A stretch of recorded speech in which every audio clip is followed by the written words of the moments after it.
بسم اللہ الرحمن الرحیم۔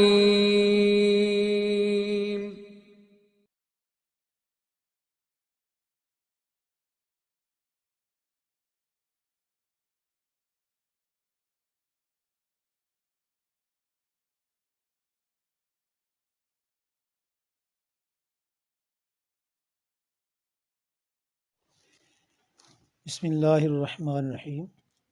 ایک عورت نے حضرت خواجہ حسن بصری رحمۃ اللہ تعالیٰ علیہ کی خدمت میں حاضر ہو کر عرض کی کہ حضرت میری بیٹی فوت ہو گئی ہے، میں چاہتی ہوں کہ خواب میں اس کے ساتھ ملاقات ہو جائے۔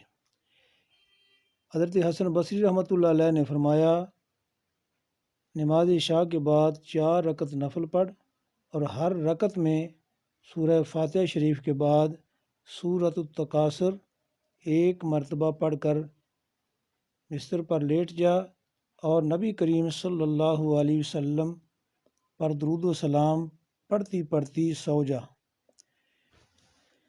چنانچہ اس عورت نے ایسا ہی کیا۔ جب سو گئی تو اس نے خواب میں اپنی لڑکی کو دیکھا کہ وہ عذاب میں مبتلا ہے۔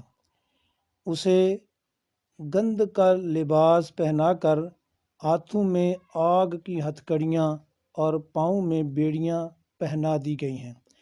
وہ گھبرا کر بیدار ہوئی اور خواجہ حسن بصری رحمۃ اللہ علیہ کی خدمت میں حاضر ہو کر سارا واقعہ بیان کیا۔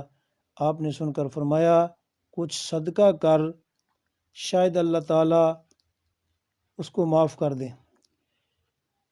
بعد ازاں حضرت خواجہ حسن بصری رحمۃ اللہ علیہ نے خواب میں دیکھا کہ ایک باغ ہے جس میں ایک تخت بچھا ہوا ہے، اس پر ایک لڑکی بیٹھی ہوئی ہے اور اس کے سر پر نورانی تاج ہے۔ اس لڑکی نے دیکھ کر عرض کی، حضرت آپ مجھے پہچانتے ہیں؟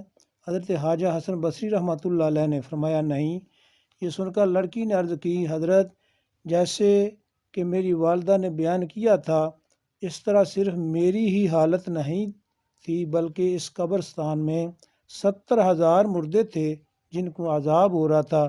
ہماری خوش نصیبی یہ ہوئی ہے کہ ہمارے قبرستان کے پاس سے ایک عاشق رسول گزرا اور اس نے درود شریف پڑھ کر اس درود شریف کا ثواب ہمیں بخش دیا، تو اللہ تعالیٰ نے اس درود شریف کو قبول فرما کر ہم سب پر رحمت فرمائی ہے اور عذاب سے ہمیں نجات مل گئی ہے، اور سب کو یہ انعام و اکرام عطا فرمایا ہے جو آپ مجھ پر دیکھ رہے ہیں۔